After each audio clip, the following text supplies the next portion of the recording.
A wealthy man in fine, Roman-dyed linen stands on the edge of a packed dirt road in Jericho, staring at a wall of human backs. The righteous community instinctively protects its borders by keeping the unclean on the outside. Most people assume the story of Zacchaeus is just a quirky historical anecdote. He came down quickly. The text says, and received him joyfully. The Greek word for receive here is hypodechomai, meaning to welcome as a guest, under one's own roof. Zacchaeus is opening his heavy wooden doors. He is offering his table, but as the two men begin to walk toward the walled estate of the tax collector, a low, dangerous sound ripples through the crowd. A murmuring, a collective, guttural groan of disgust. Luke tells us that all who saw it began to grumble. They are not just annoyed, they are deeply, theologically offended. Because Jesus is not just bending a cultural norm, he is violating the most sacred boundary of the ancient world. To feel the scandal of what happens behind those closed doors, you have to understand what a meal actually meant in first-century Palestine. In a modern cafe, a meal is merely a transaction of convenience. You can sit across from a stranger, eat your sandwich, pay your bill, and walk out into the city without ever exchanging a name or compromising your social standing. We eat to refuel, but in the ancient Near East, a shared table is a theology. When you sit down to eat with someone in first-century Judea, you are making a public declaration of mutual acceptance. You are tearing the same warm, crusty loaf of bread with your bare hands, about a man who suffered from a vertical disadvantage. We turn it into a cheerful children's song. We make it about a funny little guy. You are dipping that bread into the same shallow clay bowl of olive oil and coarse salt. You are passing the same cup. By exchanging food, you are literally merging your life with theirs, acknowledging that you are equals, bound by a covenant of peace. The Pharisees understood this architecture of holiness perfectly. They knew that purity was fragile and contamination was highly contagious. If you touch a dead body, you are unclean. If you touch a leper, you are unclean. If you sit at the table and tear bread with a traitor who extorts widows for the Roman Empire, his social and spiritual disease transfers directly to you. The table was not a piece of furniture. It was a boundary line. This is why the crowd outside the estate is seething. They're standing in the dry desert heat, listening to the heavy wooden doors close, realizing that the holy rabbi has just deliberately infected himself. The Greek text says they grumbled, complaining that he had gone to be the guest of a hamartolos, a sinner. This is not a generic term for someone who makes occasional mistakes. It is a technical, social category for a person who lives in such perpetual, unrepentant rebellion against the Torah that they are functionally exiled from the covenant community, who decided to climb a tree. But the ancient Jewish readers living under the boot of Roman occupation did not sing songs about this. By walking into that dining room, Jesus is declaring that the boundary line of grace has moved. He is not just overlooking Zacchaeus' profession, he is absorbing his contamination. He is taking the shame, the isolation, and the uncleanness of the chief tax collector and pulling it onto his own shoulders, simply by accepting a piece of torn bread. The crowd wanted Jesus to act as a righteous judge, standing safely in the street and hurling condemnations over the wall. Instead, Jesus acts as a savior, stepping directly into the center of the quarantine. This is the scandalous nature of the kingdom. It does not wait for you to wash yourself, fix your reputation, and prove your worth before you are allowed into the room. It walks into your contaminated house and asks you to pass the cup. But here is what most people miss about the aftermath of this meal. The sycamore tree in Jericho is left empty, but the impulse that drove the tax collector into its branches did not disappear in the first century. You know exactly what it feels like to build a phantom tree. You sit in the cold, blue glow of a screen late at night, curating a digital persona for people you do not even trust. You grip the leather steering wheel of a car that strains your bank account. They felt the tension in their teeth. Because when you understand what is actually happening on this road, it changes how you read, ensuring the neighbors see your arrival. You stack up academic degrees, corporate titles, or even rigid theological correctness like heavy, thick branches, layering them until you are safely elevated above the messiness of the crowd. We still hate being on the ground. We still hate feeling small, unseen, and vulnerable to the judgment of the mob. So we climb.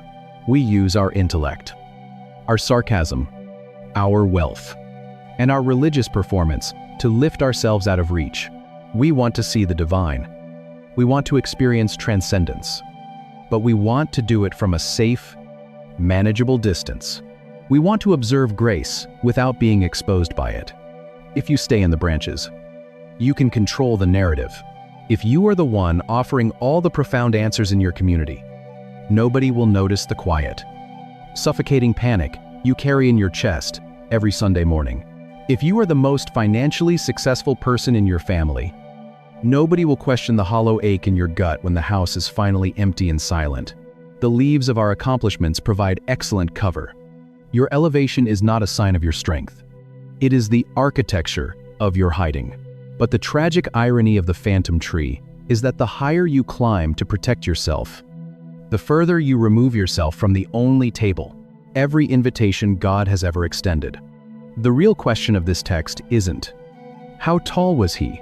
It is this: why would a man with this much power carefully defended versions of ourselves that we present to the world? It operates in the dust of our actual reality. Jesus is never going to shout his invitation into the branches of your pride. He requires you to put your bare feet on the ground. He requires you to drop the facade. Let the sap ruin your fine clothes, and stand in the dirt with your unfiltered, unvarnished self. He requires the death of your dignity before he can begin the resurrection of your soul. Because salvation never happens in the hiding place. But what actually happens when you finally hit the earth? The man in Jericho shows us exactly what the aftermath of grace looks like.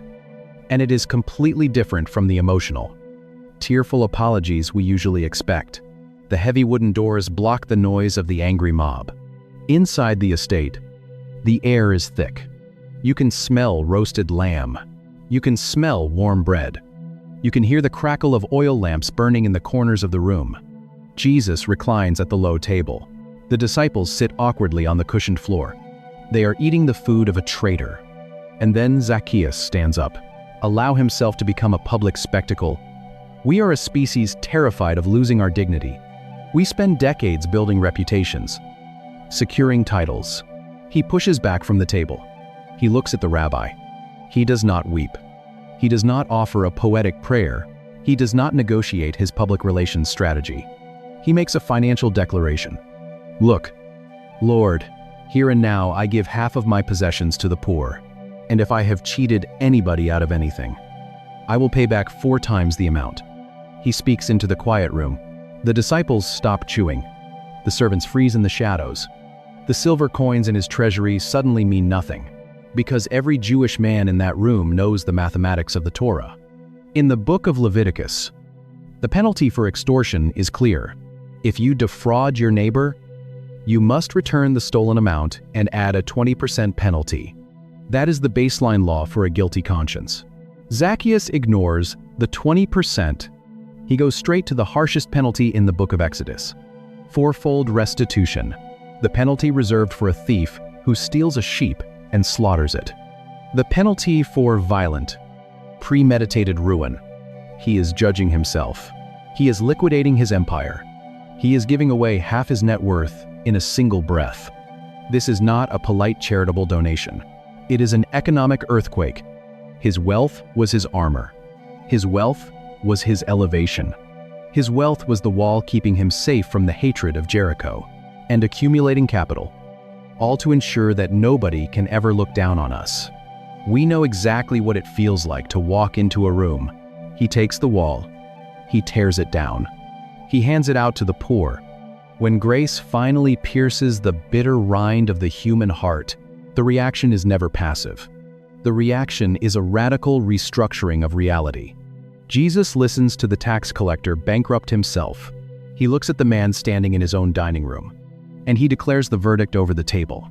Today, salvation has come to this house, because this man, too, is a son of Abraham. He speaks the ancient identity, a son of Abraham. The crowd outside called him a sinner. The Roman Empire called him an asset. The city called him a traitor. Jesus calls him family. But this moment under the sycamore leaves, and this meal behind the heavy wooden doors, does not stand alone in the biblical text. It is an echo that runs through the entire story of God. A man builds a fortress of silver and discovers he is entirely alone. A boy is named for purity and grows up to become the chief of the unclean. An aristocrat hikes up his expensive robes and trades his dignity for a desperate climb. A bitter fruit is pierced on a low-hanging branch, and feel the invisible. Heavy architecture of exclusion locking us out. We armor ourselves against it. We would rather miss out on a blessing, and the sap bleeds out to make it sweet. A holy rabbi looks into the shadows and demands hospitality instead of an apology. A loaf of bread is torn in a contaminated house, and the boundary line of grace is moved forever. An empire of extortion is liquidated in a single breath, and a traitor is named a son of Abraham. Same tree, same grace, same God. But here is the part I keep coming back to. The Sycamore. Not just the climbing, but the botany, the agricultural reality that the thick, woody rind of the fig has to be violently pierced by the cultivator while it is still hanging on the branch. The fruit does not become sweet by being left alone in its armor. It becomes sweet only when it is broken open. When the sap bleeds out, when the protective shell is shattered, Zacchaeus went up into those leaves, trying to hide his shame. But he came down with his pride completely punctured. If you are in a season where you have climbed as high as you can go, but the isolation is, then look foolish in front of our enemies. Jesus was not walking into a cute, heartwarming moment. He was walking into a social war zone, quietly suffocating you. The story of Jericho is a place to sit. If you are exhausted from maintaining a curated, elevated version of yourself, because you are terrified of what people would say if you actually hit the ground, hear the voice of the rabbi. The descent is not your destruction. It is your deliverance. Jesus is not waiting for you to fix your reputation, and he is not shouting instructions into the canopy. He is waiting, in the dirt. He is asking for your hospitality, not your perfection. And may the God who is never intimidated by your quarantine call your true name, walk into your house, and sit at your table. To find the answer to how heaven breaks through our carefully constructed armor, you have to look at the rough wood scraping against the tax collector's soft hands. Jericho is an oasis city, thick with date palms and balsam groves, pulsing with the wealth of international trade. And this man controls the toll booths. The sycamore tree is not a convenient ladder. It is a desperate, public confession. But to feel the shockwave of the moment when the rabbi finally stops under those branches, you cannot start with the climbing. You have to start with the name the man was given on the 8th day of his life. A name that, by the time he became the chief agent of Rome, must have tasted like ash in his mouth. Luke chapter 19 introduces him with a very specific, jarring sequence of words. Luke writes, "There was a man named Zacchaeus. He was a chief tax collector and was rich." In the original text, the friction between those concepts is almost violent. We gloss over biblical names as if they are just random syllables on a page to be memorized. But in the ancient Near East, a name is an identity marker, a prophecy, and a parental prayer all rolled into one. The name we pronounce as Zacchaeus is the Greek transliteration Zacchaeus. It comes directly from the Hebrew root word Zacchae, which derives from the verb zakah. It means to be translucent, to be clean, to be innocent. It is the exact kind of purity required to stand in the presence of the divine. Imagine being a Jewish boy raised in the covenant. He is rich enough to command soldiers, rich enough to ruin families with a single signature. But right now, his money is entirely useless, carrying a name that declares your innocence to the world, and growing up to become the architelones. This is the Greek term Luke uses, and it does not just mean a tax collector. It means the chief commissioner of taxes. Zacchaeus is not sitting in a roadside booth, counting copper coins with calloused hands. He is the regional mob boss for the Roman Empire. He had bought the franchise rights to tax his own people. He paid Rome a fixed quota, and whatever he extracted above that quota through extortion, through military threat, through seizing ancestral lands he kept for himself. When he walked through the marketplace, the air grew thick with unspoken hatred. Every time a vendor handed him the cold, heavy brass of a Roman coin, they were looking at a traitor. Every time someone was forced to say his name, "Here is your money. Zacchaeus, here is your tax." Pure one, it was an insult. It was a weaponized irony. He was a man completely defined by his contamination. To Orthodox Jews, a tax collector was ritually unclean, cut off from the synagogue, and barred from testifying in court. His money was tainted. His house was tainted. The food on his table was tainted. Anyone who even brushed against his fine linen robes in the street became ritually impure. His wealth was not a shield. It was a social quarantine. We understand this disconnect on a visceral level. The crowd around him is suffocating. The air smells of crushed olives, sweat, and the dry, biting dust of the desert wind.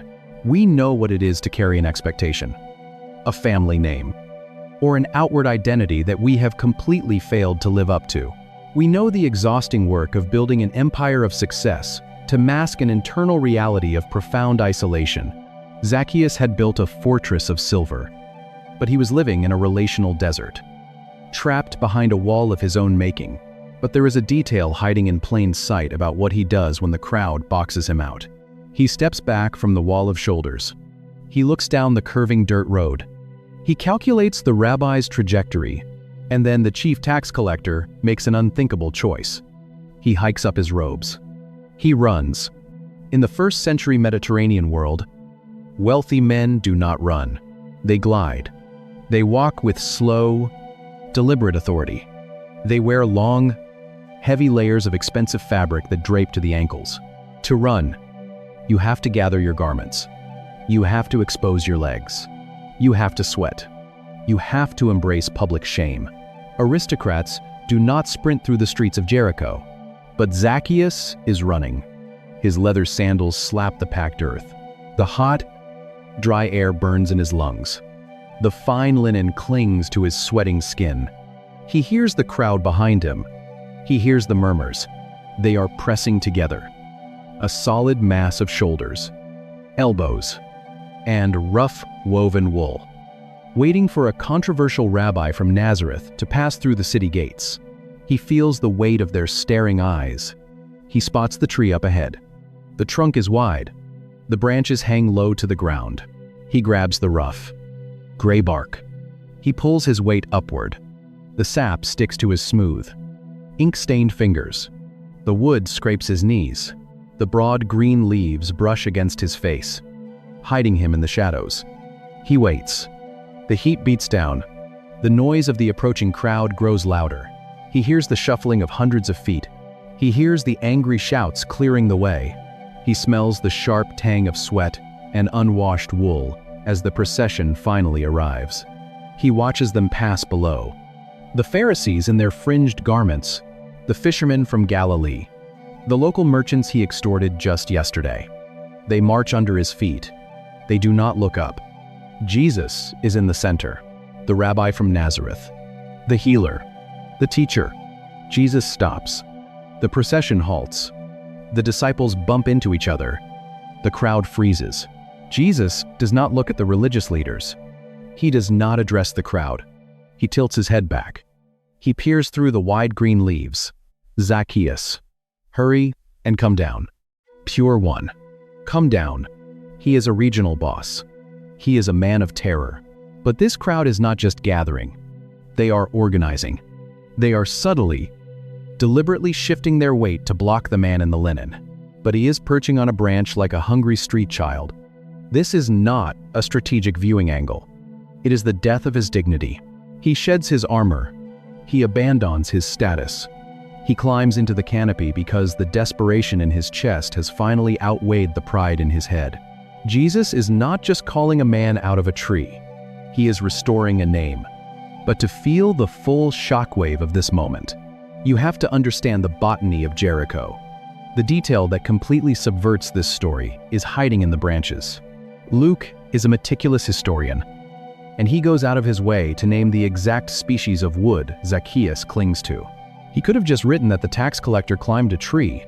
Instead, he pauses the narrative in chapter 19, verse 4, to specify that it was the Greek Sycamorea, the sycamore fig. This specific tree appears throughout ancient texts, and it carries a very peculiar botanical signature. It grows a massive, sprawling root system and heavy, low-hanging branches, making it easy to scale. But it is famous for its fruit. It produces a prolific amount of figs, but they are covered in a tough, woody rind. If left alone on the branch, they are incredibly bitter. They are virtually inedible. To make the fruit sweet enough for human consumption, a cultivator has to take a sharp iron instrument every time he steps left. A shoulder drops into his path. Every time he steps right, a back turns to cut him off and pierce the skin of the fig while it is still hanging on the tree. The wound allows a ripening gas to escape. The milky sap bleeds out, and only through being pierced, bruised, and broken open does the hard, bitter fruit finally become sweet. We see this exact agricultural practice in the book of Amos. When the prophet Amos is defending his humble origins in chapter 7, it declares, "I was a herdsman and a dresser of sycamore figs." The Hebrew word he uses for dresser is balaz, which literally means to scrape, nip, or pierce. Furthermore, the sycamore fig was considered the food of the poor, a cheap substitute for the true, delicate figs grown in manicured orchards. Zacchaeus, a man who could afford the finest imported delicacies from across the Roman Empire, has sought refuge in the tree of the peasants. If the realization that these biblical writers are layering agricultural reality over spiritual transformation is stirring something inside you, you're exactly who this channel is for. Hit subscribe and drop a thought in the comments. Because every week we dig past the English translations to find the heartbeat of the original text. So the rabbi looks up into the broad, green leaves of the Sycamorea. He is not looking at a wealthy Roman collaborator. He is looking at a bitter, isolated man whose protective outer rind has hardened over years of betrayal and extortion. They are making sure he cannot see. You see this exact dynamic all over the first-century texts. A woman with a hemorrhage is boxed out. Zacchaeus has spent his entire adult life making sure no one could touch him. No one could hurt him, and no one could pierce his armor. But sitting on that rough branch, exposed to the mocking eyes of the entire city, his pride has finally been punctured. The wound has been made. The sycamore is not a random piece of ancient landscaping. It is a living parable of what must happen to this man's soul. Zacchaeus had to be broken in front of the city before he could be sweet enough for the table. And Jesus knows exactly what to do with a wounded heart. Jesus stands in the center of the packed dirt road. The disciples are waiting for a sermon. The Pharisees are waiting for a condemnation. The crowd is waiting for the Roman dog to be publicly shamed. Jesus looks through the branches and says, "Hurry and come down, for I must stay at your house today." Listen to the absolute silence that falls over the street. You can hear the desert wind, rustling the date palms. You can hear the heavy breathing of the mob. Jesus does not ask for an apology. He does not demand a theological confession. He does not require a period of ceremonial cleansing. He demands hospitality. In a single sentence, Jesus bypasses the religious gatekeepers. He ignores the Pharisees, who have spent their lives meticulously maintaining the borders of purity. He bypasses the righteous citizens who have kept the law. A blind beggar is told to keep his mouth shut. A known sinner is kept away from the dinner table. Same thing. Again and again. He looks at the man bleeding sycamore sap onto his fine Roman linen, and he invites himself into the center of the quarantine. For his entire life, Zacchaeus has been moving in one direction, up. He climbed the socioeconomic ladder by stepping on the backs of his neighbors. He climbed the Roman political ranks by selling his own soul. He climbed the sycamore fig tree to escape the crushing weight of the crowd. But the rabbi from Nazareth does not meet him in the canopy. He calls him to the ground. Zacchaeus releases his grip on the heavy branch. He slides down the rough, gray bark, the wood scraping against his expensive garments. Every eye in Jericho is watching. They watch the regional boss scramble down like a child caught stealing fruit. They watch his pristine robes gather the dust of the road. They watch the death of a tyrant's pride. Right there in the dirt, he drops the last few feet, his leather sandals hitting the dry, chalky earth. A cloud of fine dust blooms around his ankles. He is standing face to face with the prophet. No desk, no Roman guards, no elevation. Salvation is not an upward climb. It is a downward descent. It is the willingness to stand in the dirt with the very people you have spent your life trying to rise above. It is the courage to look into the eyes of a holy God without the armor of your accomplishments. He locks eyes with the most hated man in the region, and he speaks the name that the city uses as a weapon that can actually heal you. Grace does not operate in the canopy of our curated identities. It does not meet us in the polished,